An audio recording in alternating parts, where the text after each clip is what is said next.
Now, Liam Brosnan and John Kennedy join us. Obviously, we're looking back at Kerry versus Mayo. I'd love to say, Liam, what an exciting game, but God help us, it only got exciting with about, 30 seconds left? About 4 minutes, I suppose, done. Yeah. But look, I suppose there was such a crowd there, and it was a kind of a glamour time when Mayo come to town, because they bring a big support as well, and so it never really lived up to the billing, it never got going. We were looking for that goal or that bit of magic to spark it, but it never got going. But look, in the other hand, Kerry came away with the points. I suppose it's good to win bad games as well, and you know by Jack's interviews after that he wasn't really happy with. He gave it 6 out of 10. He gave it about 6, yeah, and I think fair. he'd probably be generous at that, really. But look, you got to win bad ones as well, and I think when you look back at a lot of things, there'll be a lot of work done behind the corners over the coming weeks on aspects of that game. But like I said, you got to win the dirty ones as well, and I think like these games will stand to us. We're after 3 hard games now, 3 good tough games, and we could have won all 3 of them. And we could have won all 3 of them, yeah. And you could see now, and I think which is very important, I think, for us to maybe get to a league final. I was talking about the weekend to the boys, because you're a believer in the league again, Liam, are you? But where the Munster Championship is gone now, and the way we're looking at the Munster teams, we nearly want to be hitting a league final, just you want to have that competitive extra game. You do. Your leagues and a league final, irrespective of the quality or whatever it is. That's a big challenge, and both teams will want to win it on the day and the whole lot. So exactly. getting there is what Liam wants us to do. This time last year we played Mayo, and God help us, we came home fairly sorry for ourselves. They ran us off the field, John Kennedy. I dare say Jack will be happy, like Liam said, to get the results. But will he take more positives out than just that?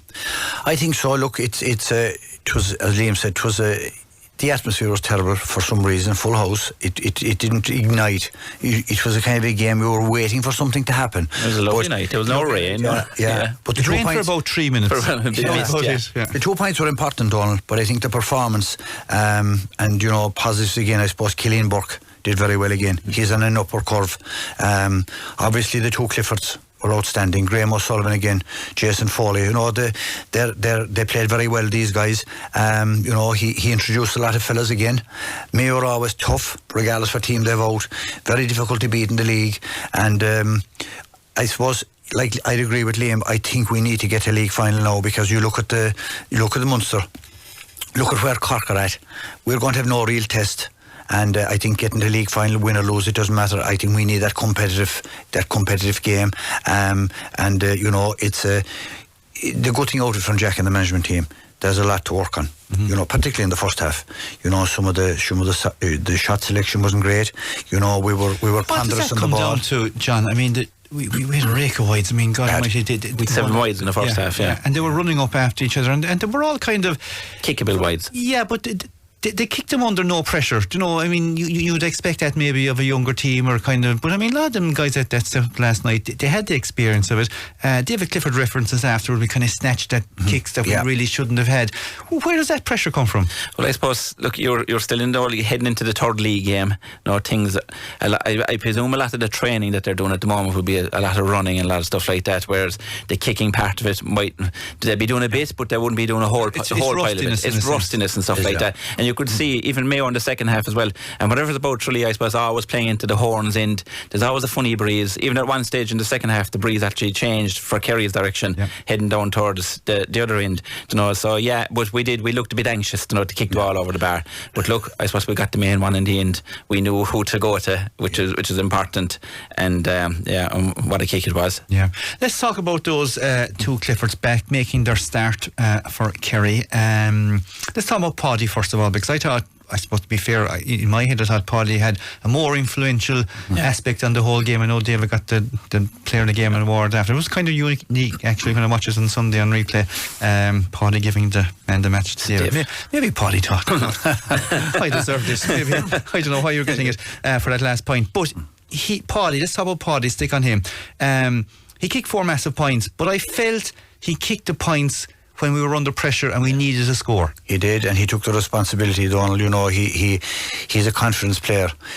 His work rate, first of all, his delivery, his vision on the ball. Very rarely you see Paddy giving a ball away.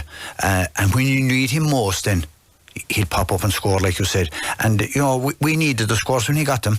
But I think this is his influence. He's really calm on the ball. He has a look around. The secret, I think, of all good players is they seem to have time on the ball.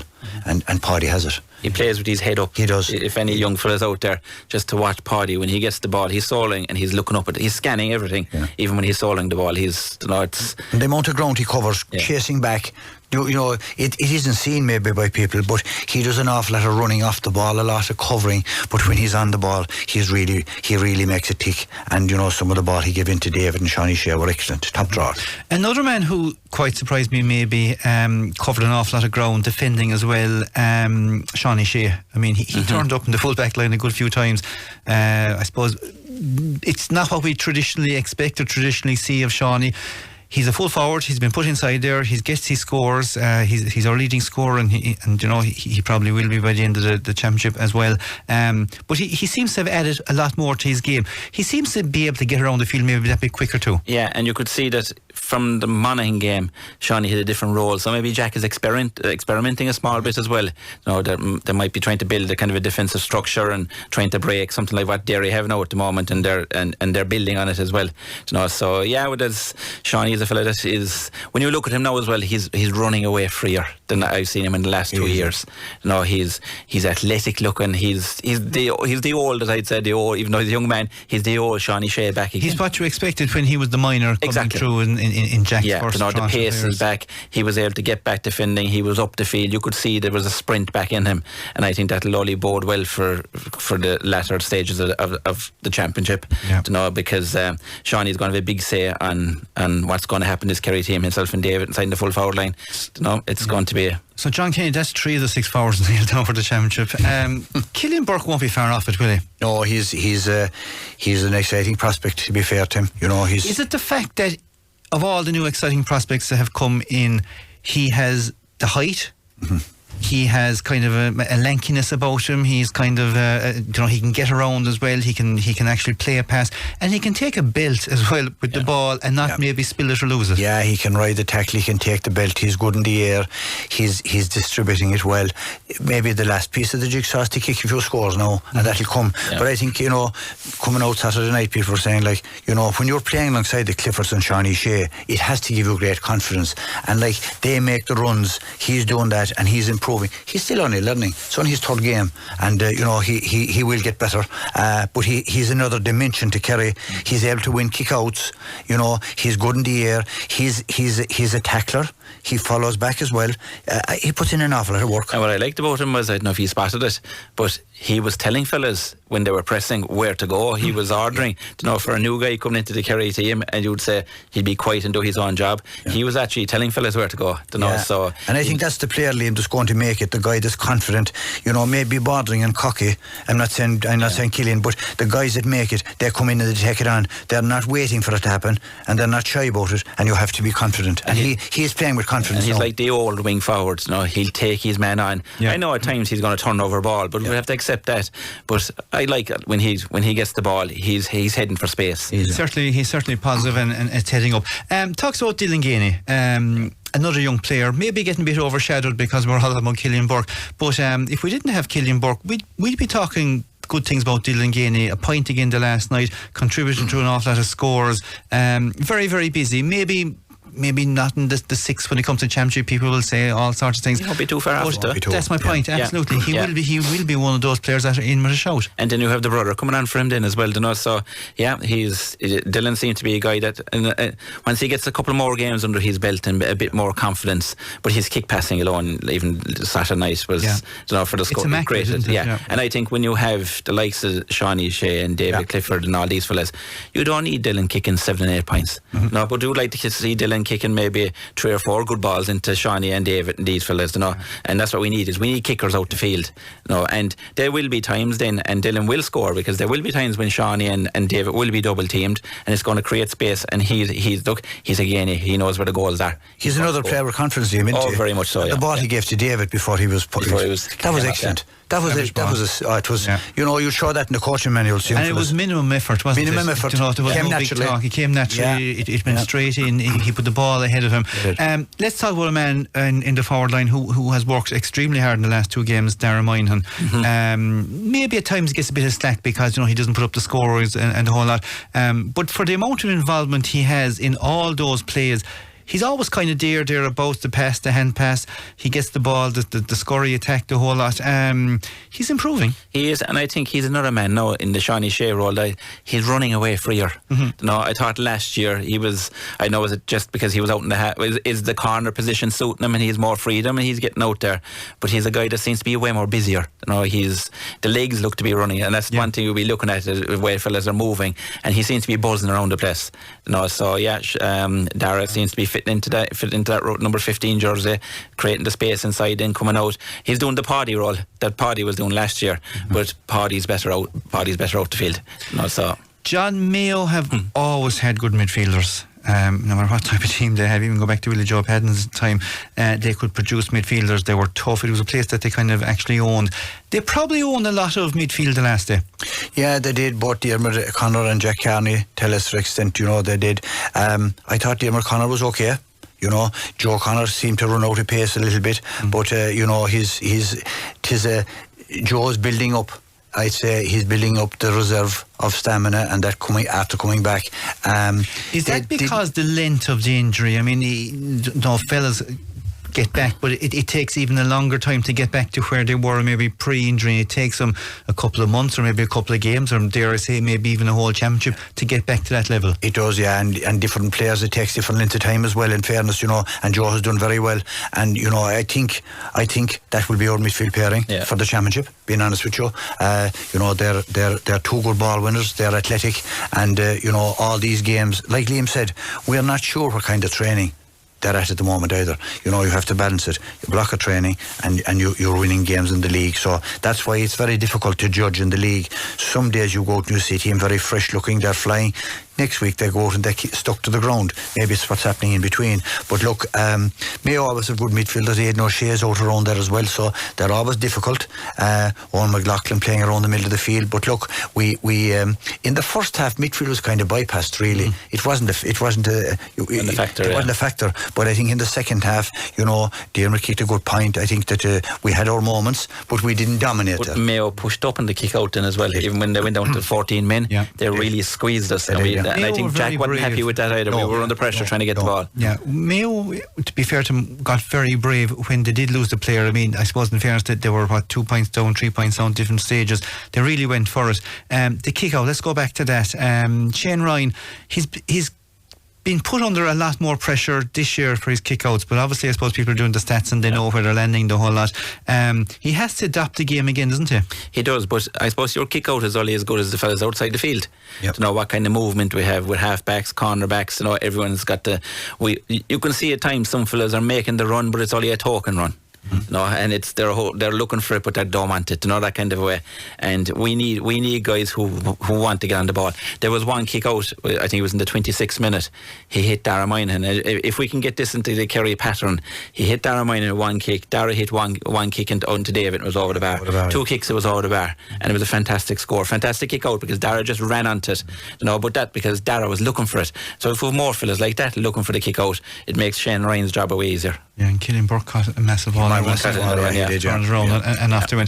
Listen, stay with us, guys. We're going to take a quick break. After break, we'll talk about the other Mayo team, of course, that were in town. That was the ladies, of course, with Dan Carney. And we'll be back to you guys in a couple of minutes. Now, of course, there was 2 Mayo teams in town, I suppose, at the weekend over in Clarny. Of course, the Mayo ladies arrived to Fitzgerald Stadium to take on Kerry in round 4, of course, of the Little Ladies National Football League. Dan Carney, of course, I won't quote what you said, Dan, because you never put anything to print. Okay. But at 8 points to 5 up, I'd imagine there was a good bit of disappointment in the Kerry camp for not getting over the line, maybe. Yeah, they were very frustrated after the game. You know, they thought they had you would think they'd have it at 8 points to 5, but in the finish, they were kind of hanging on. You know, if a small bit more time, Mayo had all the momentum towards the finish of the game, and you know, they levelled it at 8 points each. And Walsh came up with 2 good scores right at the finish, and of course, you got the equaliser. And it was kind of a nervous enough finish for Kerry, and a game that they'll certainly feel they should have won. I suppose if you're 8 points to 5 up with about 10 minutes left in the game, you would nearly think, especially in a low-scoring game, you would nearly think you would have it, especially when Mayo didn't really look like threatening for a goal at all, really, throughout the game. And, I think it was one that got away from a Kerry point of view, but in the finish, they were hanging on. They were going to, even though they weren't happy with the draw, they had to be happy with the draw, but they were frustrated. Michael, the Mayo manager, was very, very happy after the game. He was delighted with getting the point out of Fitzgerald Stadium. They didn't come down expecting it, so it's a bit of a setback, I suppose, especially when it's 3 points for a win in the Ladies National League, and you come out with one when you should possibly have had 3. It's a bit of a setback, so it makes the game there in a couple of weeks' time against Armagh very, very important from the Kerry point of view if they're looking towards the final. Absolutely, and of course the top 2 get to the final, and the bottom 2 go down. So we're safe enough from the bottom trap, and I suppose we are looking up.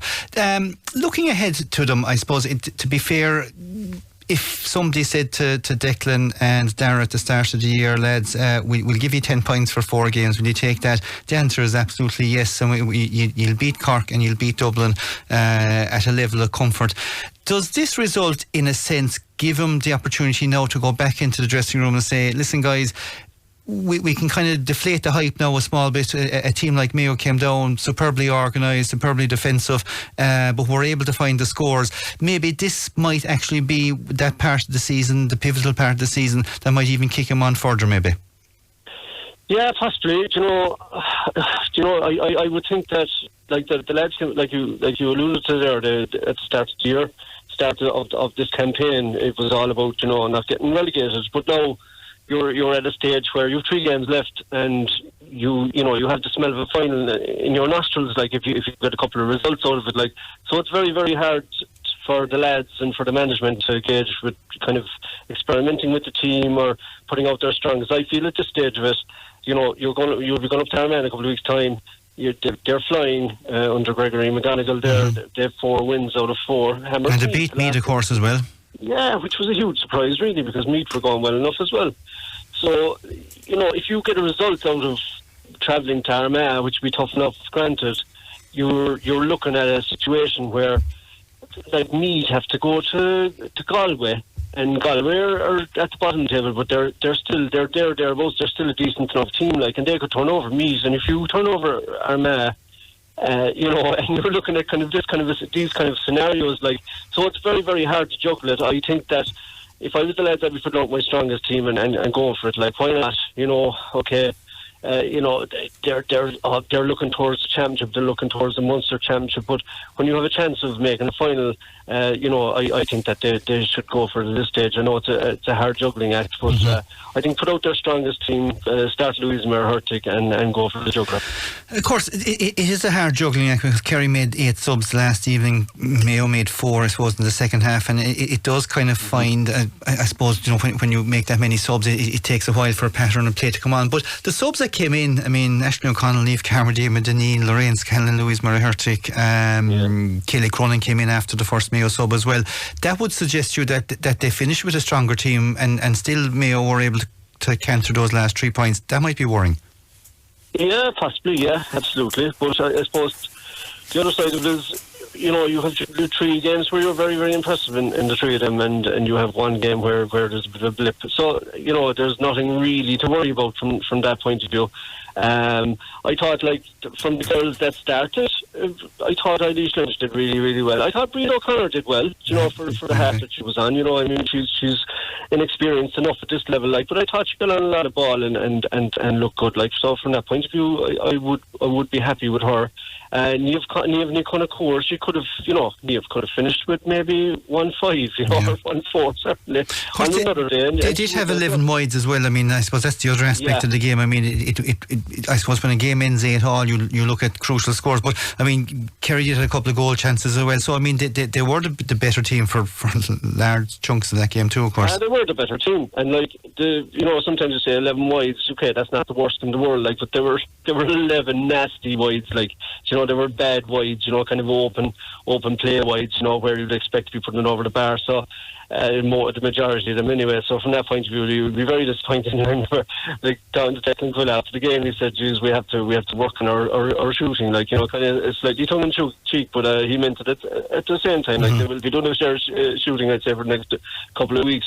But look, I suppose, like you alluded to there, they brought on a number of All-Stars or former All-Stars and current All-Stars, and look, they're still only drew the game. But look, at the other side of it, Mayo aren't bad. They're coming together nicely. I suppose McHale hasn't had a huge amount of time to work on them. He just got the job, I suppose, a few weeks before Christmas. So he's obviously kind of solidifying their defence and putting an awful lot of bodies behind the game. And it's very, very hard to break that down at times, and they came down with that intent and keeping the score low, and they did, and fair play to them for it. But I wouldn't be a bit worried. I think that essentially, I think it's a blip out of 4 games, and I think they'll come again. But it's going to be an awful big test when they do go up to Armagh, and they have to travel to Meath as well, we must remember. So they're going to be the real test of them. Sometimes a home game there where you're expected to win it, and things don't go your way, and then there's a bit of, people are saying, "Oh God, they're not as good as what they think they are." But I suppose it's up to them now to rise again. Yeah, absolutely. And of course, look, it is exciting because the Armagh and Meath game, for all the world, they'll be treated like championship games as well. And the lads we're talking about, I suppose, the Kerry senior football team getting to the latter end of the stages of the league to get better quality games, and obviously Armagh and Meath will certainly be that. Listen, Dan, thanks very much for joining us. Armagh is in 2 weeks, is it? It's in 2 weeks. I think it's March the 3rd. I think it's Sunday, March the 3rd. Fair play. We'll have a bit of a break, in fairness, in between. Listen, Dan Kerry, thanks very much for joining us this evening. And Dan, I didn't even rub in the Duo results with you. Big congratulations to Duo out there. Fair play to Duo. Fair play. Good stuff. That's Dan Kearney, of course. And of course, there's a lot going on in the ladies' world as well. The minors and under 16s were out over the weekend as well. A number of results. And just to fill you up on a couple of them, the minors went out. They lost to Cork 3-7 to 2-6, but the under 16s, their A team beat Tipperary 9-6, and their B team beat Tipperary 2-9 to 5 points. And the Munster Minor Championship Round 3, Kerry versus Tipperary, it's going to be in Fitzgerald Stadium on the 24th, which is next Saturday, it's 2 p.m. And get out and support those girls as well. Quite interesting, Liam, to think that Kerry and Mayo, ladies and men's, both arrived down. And both results almost ended in a draw. He's right, yeah. And look, I suppose, the ladies didn't lose, so it might dampen down the expectations a small bit, I suppose. When everything's going well and everything, it just might settle things down a small bit. So I don't think it's a bad result, because they played well, but no more like our men's team. We just couldn't put the ball over the bar at times. Yeah. No, and I think, that'll come. Yeah, a lot of comments in this evening. It's funny how different games, John, have different sort of tangents and the way the games go. So we'll fly through a few of them. From Charles here, first of all. Hi, Donal. Would Kerry have won if Mayo's Sam Callanan wasn't sent off with 10 minutes to go and Kerry 3 points up? The sending off seemed to help Mayo more than Kerry until the last minute winning point. It's a thing that happens in games, John, isn't it? You go down a player, and for some reason, unknown reason in the J world, the team performs better. Yeah, it's a good point, and it did, and I think Mayo, certainly, like Liam said earlier, they squeezed up and Kerry, they took it on, and every fella gave that extra bit then, and they upped their game, because it's a two-way thing. I suppose there's a kind, maybe Kerry relaxed a little bit too, the extra man, but the extra man won't win it. The other team usually ups it, but Sam was a loss, and bit unfortunate maybe. Yeah, absolutely. He's unfortunate. He'll stay out of Paul Murphy's way in future, won't he? Poor Paul. Another comment in here, and I suppose, look, we're not going to be giving out any, but there's a bit of, I suppose, realism to it. Lads, there was a full house, a top 5 team in town, that's Mayo, close encounter up to the last kick. Why was the place so flat? It was dead. Were fans sitting too long? A couple of question marks. It was something we chatted about earlier. Was the play lethargic? Maybe if the ladies was on at 5 p.m, I don't know, but Tralee on a Saturday night, is it losing its appeal? Big question mark. We'll give it to Liam anyway. I suppose there's a lot of points there that you would say maybe. It could happen. People are there very early. Talk about the very early thing, because a game that starts at 7:30, and people are in the gate before 5. Yeah, it's a long time to be sitting down without any entertainment, really. Yeah. So we went to Dublin on the train the last day, and that took about 3 hours and a couple of minutes. So that was nearly 75% of the journey going to Dublin on the train. You're sitting there with no entertainment. so you are kind of going to get numb a small bit, aren't you? Yeah. You're leaving North Kerry at 4 o'clock for a 7:30 game, and people are doing that now. Yeah. No entertainment, bar a cup of coffee or a burger or something. I mean, it's something that has to be looked at. But it was dead, really dead. And as you know, Mayo always bring life. Even the Mayo supporters, no, it wasn't. It wasn't the old Mayo where they'd be standing behind you roaring and. Yeah, and the place was full, so there should have been an atmosphere. Should have been an atmosphere, yeah. But I suppose are we looking at the way football is being played now as well? Mm-hmm. No, this over and back. There's very few goal chances, wasn't there? I suppose there's no great goalie saves. There's no excitement that way either. And don't know if you ever look at the crowd at times when the ball goes backwards. Mm-hmm. No, everyone kind of shakes their head and looking at each other and shaking their head. Especially when they're looking down on top of him, you could nearly see all the heads shaking. You know, when the ball goes backwards. So that's probably something to do with the game as well. But anytime we kind of went forward, that's pace, and we kicked a good score, there was a bit of a buzz.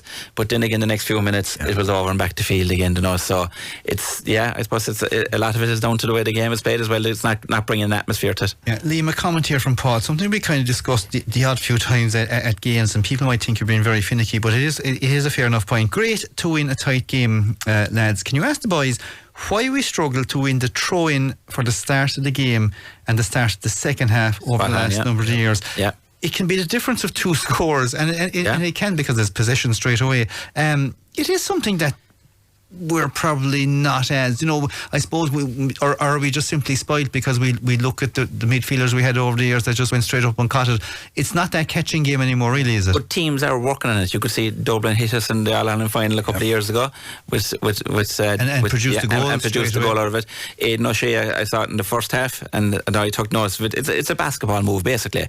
There's Aidan, what they call it, was it, I think Kerry win for the ball, but he didn't go for it. He actually went backwards and he blocked Aidan's men. So there is merit in your caller's message there, that it is definitely an advantage. That's something that needs to be worked on. Mm-hmm. There's a bit of blocking going on. You need to win it, because you get a good old start if you can get going fast. Yeah, absolutely, and I suppose it's the way the game is going. Hi Donal, with reference to the Kerry Mayo game, why on Saturday night, why did the Kerry forwards give them the freedom of the kick-out? So I presume we're talking about conceding the kick-outs maybe. When the Mayo goalkeeper was kicking out the ball in the second half, he had the choice of at least 4 free backs to kick the ball to, and eventually it resulted in them getting 3 points, happening way too often. That's from Michael Brosnan. Are we conceding too much kick-outs maybe on plays? Yeah, look, it's a tactic that I went with the last night. You can squeeze up and the keeper goes long. Yeah. They didn't. It's I suppose that'll evolve too. Maybe, but that was the one. He's right in that it led to 3 scores. And in a tight game, scores are hard to come by.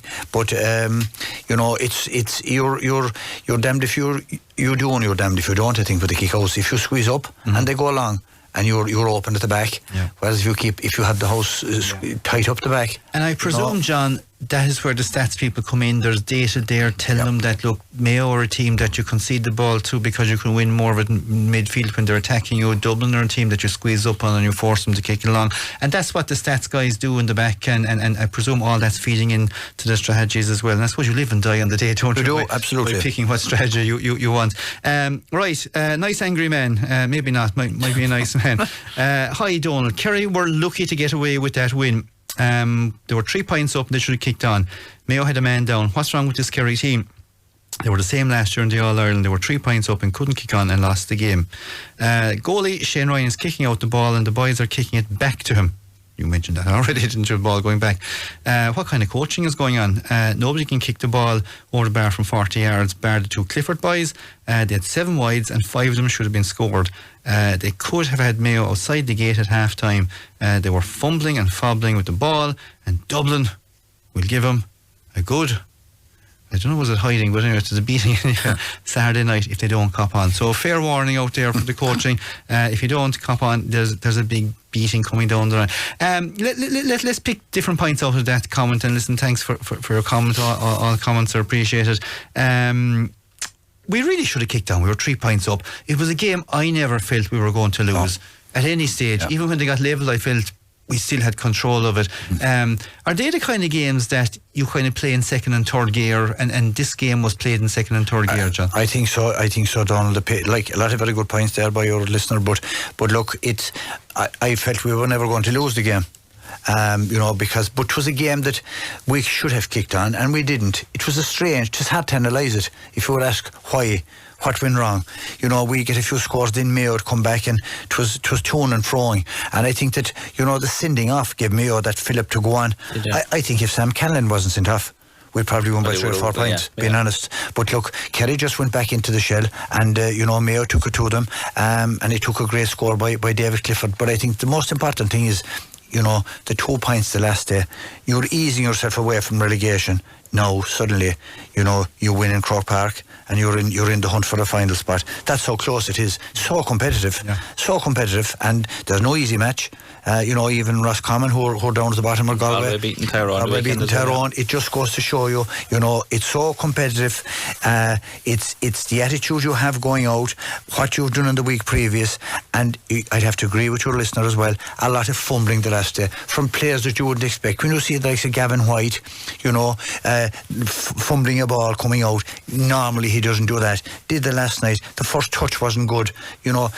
That could say that we're not at the level, we're not at the pitch of the game, because those things will happen when you're not. Yeah, absolutely. Well, listen, they certainly have time to work on it. Donald, final one before we go for a break. The modern game simply sucks the life out of crowds at games. The atmosphere was so poor that even Mayo support was quiet for long stages. It probably only got going with 3 minutes ahead of time. I said 4. Good stuff. Well, look, up after the break, we will be talking to Kerry Camogie star Anne-Marie Lean, and we'll be back to the boys because we'll preview the Dublin game. Now, Kerry Camogie will begin life in Division 1B of the very National Camogie League when they face Limerick for the first time next Saturday at Ballyheigue. It's a huge step for the team who, I suppose, over the last number of years have kind of really moved up the divisions and moved up the gears. I'm delighted to be joined online by Anne-Marie Lean, now, of course, Kerry Camogie star. Anne-Marie, could you live comfortably with that heading? Oh God, I don't know. We'll bring it back to player who can be a star some other day, and you can be a star the next day. Come here, Anne-Marie. Division 1B. I mean, normally when we're talking about Kerry Camogie, it's kind of like we're struggling here and we're trying to get forward and the whole lot. But off the back of what was a huge year last year, you're heading up to Division 1B, and you're taking on teams now of huge names: Antrim, Dublin, Limerick the next day. How excited, first of all, are you for that, and how huge a challenge is it for you personally? Yeah, look, this is where you want to be. Like, you want to be moving through the ranks. You want to be playing the best teams. And, the progression in Camogie and Kerry has been unbelievable, particularly in the last couple of years. So, yeah, you've got a lot of younger girls and now getting the opportunity to play senior teams, which is massive, and it's only going to progress the game even more. But, really looking forward to it now next Saturday. Mm-hmm. But and of course there has been a couple of changes. Of course, you've a new manager. Brian Darcy is in, and I presume there's a number of changes maybe to the squad as well. Maybe some newer faces or refreshed faces. All looking forward to the challenge.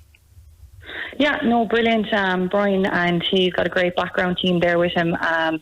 So they've been putting us through our pace over the last couple of weeks. I suppose we were probably slower than other counties coming back, given that, like, Morris, obviously the success that they had, and we had a couple of weeks off. But you're right back into it again. So there's no real time for rest. So it's all about player welfare as well and trying to manage players. We've a lot of players that have injuries and stuff. So Aaron and Shane have their work cut out trying to get us fully fit. But we've exciting minors coming up, which is probably the best thing to see. We've 3 minors in particular now that are training with us this year, and they're just unbelievable. Like, the talent they have is insane. And of course, that's the most important thing with the Camogie, because I remember a number of years ago, it was a discussion about a pathway. It was a discussion about maybe giving players that chance to kind of travel that journey. And look, you're nearly at the very top of that table now at the moment, 1B. I mean, the only teams that are technically ahead of you are Tip, Clare, Waterford, Cork, Galway and Kilkenny, and they're huge names in Camogie. But I mean, you're in the same leagues now as Limerick, Wexford, Down, Antrim and Dublin. And I presume, like, when you get mentioned, people will say, oh my God, I have Kerry a Camogie team first of all, and now you can not only say we have a Camogie team, we're coming off the back of winning Division 2A, we're up in Division 1B. You're there on merit. I mean, as a personal achievement, as something that you can sit down and maybe chat about, particularly for maybe the older girls who've travelled that long way, do you kind of realise what you've actually done by pushing that door open? Yeah, 100%. Like, that core group of girls is still there. That one kind of Division 4 back, probably about 10 years ago now at this stage. And, you know, you've got the likes of, you know, household names in North Kerry, particular, like Sarah Murphy, Patrice Diggin, Jackie Horgan, Aoife Behan, Aoife Fitzgerald. Like, all these girls were there back in when we won Division 4 and are still leading the charges today. Like, so, like, what they're doing for Kerry Camogie is just insane. Like, they're never happy with being second best. You know, we want to be climbing the ladder the whole time. And like I said, playing these teams, like we used to be playing the Limerick Juniors, where now we're playing their senior team on Saturday. Like, so that's what you want. You want to be playing the best. Absolutely, and of course you want people to come in the gate in Ballyheigue as well, and they are very welcoming out there. I'm sure Rich Dard will be inside with you as well. Come here, how important is it to get people out the gate? You're obviously maybe looking over the ditch maybe at the odd time and looking at the Kerry ladies and maybe the success they're enjoying and the crowds they're getting. Wouldn't you love a piece of that pie? Yeah, you would. Look, the local people of North Kerry that love hurling, like, they do support us and we do see it, and they do come to our matches. But yeah, getting people maybe that wouldn't know as much about it in to see it would be massive. But I suppose we do have a lot of our home games in North Kerry. You know, the game next Saturday now is on in Ballyheigue. So it'd be nice to see a few Tralee people or Killarney people travel out to see us, and just show support to the girls, because look, we're in Division 1, we're the same as the Kerry footballers men's, and we're the same as the Kerry ladies footballers, so it'd be nice to get the support and recognition. I thought you were going to say you're ahead of the hurlers there, but I'll say that for you, because you have to play there. Listen, Anne-Marie, thanks very much, and the very best of luck to the team and Brian in the year ahead. It's a difficult challenge, but it's an exciting challenge, and it's a well-deserved challenge as well, because it doesn't seem all that long ago that you were above in Crow Park beating Meath. It only feels like a couple of months ago. Something said it was last April, but it's amazing how time flies around. Enjoy the journey. You've been great ambassadors, and we'll follow you closely over the next number of weeks, and we'll always give you the support you deserve here on Terrace Talk as well. That was Anne-Marie Lean, who is a star of the Kerry Camogie team, and in fairness to him, isn't that a massive story? She mentioned there, Liam, we used to play the junior Limerick team in Division 4. Now we're playing the Division 1 team. Yeah. But isn't it amazing how they've progressed maybe under the radar? Exactly, and you know, it's only when it hits you there when you said they're the same division as our footballers and our ladies. So they're Division 1 in Camogie, coming from Division 4. But I know some of the crowd that are involved in the Camogie, there's massive effort being put in the last couple of years, and there's great credit to them, and I think they're getting their just rewards, and to be in Division 1, to be up at the big table now with the rest of them, so hopefully it'll go well for them all year. Mm-hmm. John Kennedy, I mean, we're a sporting county. We love our football. That's always a given. We love every other kind of success story. Wouldn't it be nice maybe for people to kind of maybe tune in a little bit more now for the Camogie players? And we know a lot of them, because a lot of them are sisters of basically the curlers, and some of them are, I suppose, daughters of famous kind of J people that we all know. But they still just can't get people to watch the game in the same numbers maybe. But I mean, Ballyheigue the next day, surely people have a handy enough effort to get there. Yeah, there's no doubt. Look, and look, a lot of this is coming from Clanmorris's great run. You know, I know Mike Enright very well. He was with him there for a number of years, and the commitment from the girls, like small numbers, but what an effort they've made, and what success they've had, and we wish them the best. But look, as a spectator, you know, you can only go to so many games. It's impossible. There's so many games on, club and inter-county and that, but they certainly deserve it. And maybe if they can be played maybe as a curtain, as at other games or something, that you might have the bigger crowd, because they deserve that. Whether it's hurling or football or whatever game, you know, they deserve the support, because the effort that they're putting in is massive, and the strides they're making is fantastic. Absolutely. Staying on that as well, hi Donald, Niall in Currow. Jeez, I thought it was only Liam in Currow, but there's Niall in Currow as well. He's probably not living at the talk since from Currow. Please don't be telling me that you beat Kilgarvan or something in some East Kerry game, Niall. Hi Donald, can anyone explain why double headers are never organised for Kerry games? It was a great opportunity for a double header with the ladies this weekend. It happened, I think, a couple of weeks ago, where a double header with the hurlers could have also been organised. It's a real missed opportunity to promote ladies, men's and hurlers all on an equal platform. Cork and Dublin often organise double headers. Who's making these fixtures? Niall in Currow. Well, it's not Liam Brosnan, is it? No. I suppose, look, to be fair, I don't think this time of the year pitches number one would be a big problem, because we saw that with the Sigerson over the week. Well, not only the Sigerson, it's a big festival of college football that's been higher education. So this time of the year pitches, double games. I don't think you'll probably see it, and we've saw it in the Munster Championship. I was going to say the Munster Championship have been very good with it, and it is very good, and it may be later time of the year as well. But it would be nice to see the Camogie girls play maybe in front of maybe the Kerry men's sometime down along the line, and let people see how good these girls are, number one, and it kind of export, because there's a lot of young girls out there now, even in the kind of the Curra, Killarney side, that are picking up a hurley now, and they're going young girls, Slieve Lucre in Castle Island, and you see the Killarney Camogie as well. So it is a growing sport, and it's great. And look, they're a Kerry team, and it's no more just like the soccer boys, and look, everyone's wearing the green and gold jersey. We're all sports fanatics, like you said. Outside the door there. No, we're all sports fanatics here in Kerry, and we'll always support we'll all support our own. And that's it's just the Kerry Camogie girls are the same as everybody else. The man next door to you spent, I don't know how many years playing with SD in that foreign sport. How many goals did you score? You were top scorer. I lost count eventually, don't I? And you were ignored. He has no hair, because that's where he was headering the ball the whole time. And he was ignored then for the Jail Legends game, I heard. He didn't make the cut at all. I never got a call. Very disappointed on Couldn't get a pair of boots to fit him. Sure. Chris Coleman might bring you in the national team now, you never know.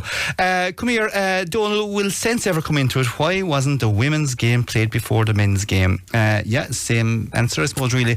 Another answer to that, of course, obviously, and people maybe not that much aware about it, is that the money that's collected at the gate for the ladies' game goes into the Ladies Association. The money goes into the J Association.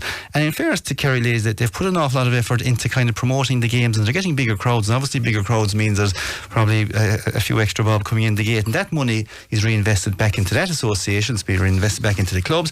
And of course, it's reinvested back into the players as well for Kerry ladies. And, we want to rise that boat as well. I mean, we were there a couple of years ago, and we were giving out that we weren't feeding our inter-county senior ladies team and the whole lot. And there was a lot of that. Now, let's move quickly on to a couple of things that we catch up on. Quick fire round. You mentioned, of course, the higher education. MTU winning the trench. Finally winning the trench. Played in about 19 different fields, but we got there in the end. And it's great to see another trophy coming back to the college, because look, I was involved myself for many years. You got him relegated, and we did were you? playing, no, we stayed Sigerson. But we often spoke about it, a couple of us, and we said you probably might be better off going down and winning something and getting that bit of a kick again. That's a bit a largely of a buzz. Kerry team as well. I mean, it was lovely for Evan Boyle to win it out in Ballyduff as it turned out. I mean, that was huge. Like you have Keith Evans there, you have Armour Heinrich, all these guys who are potential Kerry footballers. So it's great. Whereas we saw the level of Sigerson, and I've seen it down through the years. Sigerson football is the next step to inter-county football. Anyone that was above in Austinstack Park last night, it was a fantastic game. And now that was a game of football, up and down the field, great scores. If we had football, if inter-county football was played like that, we wouldn't be giving out about no atmosphere. Something struck me about that, John Kennedy. I don't know who mentioned this. I think it was mentioned actually maybe in the Fitzgibbon after. And congratulations to Killian Trent, of course. While I'm thinking about it, Cross O'Neill's having won a and Abby Dorney Club for hosting it. Abby Dorney looked very well. Somebody said afterwards, it's the last time these bunch of players will ever play a game together, which is kind of sad in that sense, but to play that, so there is a real band of brothers, or even in the Ashbourne and the O'Connor Cup, maybe the sisterhood as well. There is something really special about college football. It's really special, and the standard is there, but as you say, the commitment, and they're being torn between inter-county, the calibre of player that was in the final last night. You see them there breaking in, and the calibre of player that wasn't there, and that wasn't there as well. Glass and all these guys like that could have played as well. And to be fair to Mayo, 3 of the Mayo players played with UCD, and they played the last night with Can Evans, and their class acts, in fairness, but it's brilliant. It's a great competition, and the work that goes into it, and like Liam said, the standard between that, very high standard. It's a huge standard, but well done to Tralee. It's great to be back up there at the top table again, because that's where you strive to be, is up at the top level. And well done to Kerry J as well, to be fair, because I mean they obviously hosted in association with MTU, and there was games everywhere, and it's not the best time of year to find fields and to move games around. And a shout out as well to the great Sigerson teams. They had a big night, I think, on Saturday night. They met up. No, not Saturday, Friday night. Yes. Below the Rose Hotel, the 3 winning teams of 97, 98, 99. The mercenaries. So they were the guys that Although to be took fair, no mercy in a couple of years. To be fair, I mean, that time it was well regarded as UL were the Kerry team. Oh yeah, if you see the guys that played there. But I was talking to Jack Denny actually, a Corman, who played in all three. Yeah, I think there's only one or two of them that played in all three. He played so he has 3 Sigersons. But he was saying the third one was probably the most enjoyable one because they didn't have a team of stars. Yes. There was a lot of Kerry players on the third one, and they weren't expected because I think UUJ were very strong that time and the Guards beat them, but Tralee went on and won it. So that was great times as well in Kerry because that laid the foundation for the great Kerry teams then as well with down through the years after. It did, because it brought on Paddy's team that time, didn't it? Do you know what I mean? A lot of us, Derek Canada played with UL, of course, and Mike Frank, of course, was on that team as well. You had Jack Ferreter, you had John Midlane, you had all these guys that went on and wore the Kerry jersey after. Yeah. He snuck in John McGlynn Curra again. Another Curra, Five Curra mentioned. Very wisely. I feel I have to apologise to all the Curra people who weren't mentioned on the show this evening. I suppose done as well for the likes of Churchill and Ballyduff to host a final at that level, like big occasion. Great for the clubs, like, and the facilities they have. And Abbey Dorney Abbey Dorney look really well. You know, just brilliant to see it, and fair play to them. You know. Absolutely, and of course congratulations to New York, of course. That's right. They came over and had a win as well. 90 seconds, even less than this. Kerry versus Dublin. Can we win that, Liam? We can win it. It's going to be a big test. I'm looking forward to it now because I think this is going to be our biggest test. Trip to Dublin for you, of course. we might go for a spin. We might fly up this time. If anyone gets a puncher, we're not stopping. No, but like a big test. Dublin seem to be kind of stepping up the gears now as well. But look, it'll be a good run out in Croke Park for us because if we don't get to a league final, we won't get to Croke Park until an All-Ireland quarter final then. So I think this is where the likes of the Cliffords could be looking forward to the bright lights of Dublin now. So it's a game I'll be looking forward to. Very quickly, John, if we don't win it the next night, will question marks be asked once again? It'll always be question marks if we don't win Dublin, in fairness, you know. But I think that, you know, this is a real test. We'll bring the best out of each other, Dublin and Kerry. Always do. And, you know, if Jack wants to get to a league final, Kerry will win the next night. You know, the team he selected the last night looked very championship-like. Yeah, and I think we'll go along similar lines. I think, you know, and I think if we have that team out and we up it again, you know, there's room for improvement, particularly after the first after last night. I think it'll be good enough to beat Dublin, and then you're a step away from a final. Dublin are starting to do the same now with their team as well. They're starting to push fellas on. So That's it. Well done, lads. Fair play. That's Liam and John. We will talk to them again next week after their trip down from Dublin. After the break, of course, we will change tack and we will talk athletics, and we'll talk in particular Kerry athletics. We'll go to the news.